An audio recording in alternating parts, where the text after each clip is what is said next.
அடே பேயில போமா இலே இல்ல நீ ஒரு ஆர்டிஸ்ட்னு நீ காமிச்சிட்ட எனக்கு காமிச்சிட்டா அது இப்படியால வரையணும் என்ன பாருல.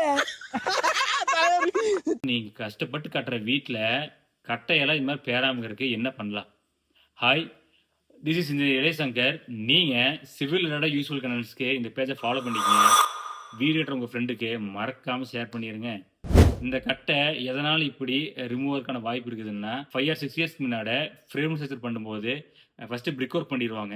நெக்ஸ்ட்டு அந்த காலம் வர இடத்துல 2 சைடும் வந்து ஷட்டரிங் பண்ணிவிட்டு உள்ளே காங்கிரட் போட் பண்ணிட்டு இருந்தாங்க.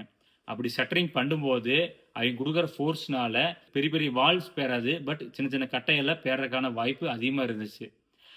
இந்த மாதிரி பண்ணலான்னா கூடாது. ஏன்னா 3 முக்கியமான ப்ராப்ளம் அங்கே இருக்குதுங்க. ஃபஸ்ட்டு ப்ராப்ளம், இந்த மாதிரி கட்டை பேர்றதுக்கான சான்ஸ் நிறைய இருக்குது. செகண்ட் வந்துங்க, காங்கிரீட்டில் இருக்கிற வாட்டர் கண்டென்ட்டு வந்து பிரிக் அப்சர்வ் பண்ணிக்கு. அப்படி அப்சர்வ் பண்ணிச்சுன்னா காங்கிரீட்டோட ஃபுல் ஸ்ட்ரென்த் அட்டைன் ஆகாதுங்க. தேர்டு வந்து அந்த காலம் போஸ்டோட அலைன்மெண்ட் நேராக வராது. கீழே நம்ம 1 feet காலம் கொடுத்துருந்தோம்னா மேலே போக போக அது 1.25 feet 1.5 feet கூட இப்படி விரிஞ்சு வரும்.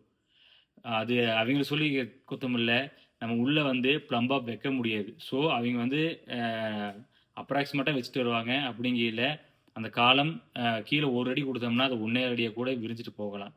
ஸோ நீங்கள் கட்டுற வீட்டில் இந்த மாதிரி கிராக் வராமல் இருக்கிறதுக்கு இந்த 3 விஷயத்தை செக் பண்ணிக்கோங்க. இதுக்கு சொல்யூஷன் என்னென்னா, ஃப்ரேம் ஒர்க் ஸ்ட்ரக்சர் பண்ணும்போது காலம் பாக்ஸ் யூஸ் பண்ணி காலம்ஸை ஃபஸ்ட்டு ப்ளேஸ் பண்ணிடுங்க. அப்புறம் நீங்கள் வந்து பிரிக் ஒர்க் பண்ணிக்கலாம். இதே மாதிரி யூஸ்ஃபுல்லான சிவில் வீடியோஸில் நாளைக்கு பார்க்கலாங்களா?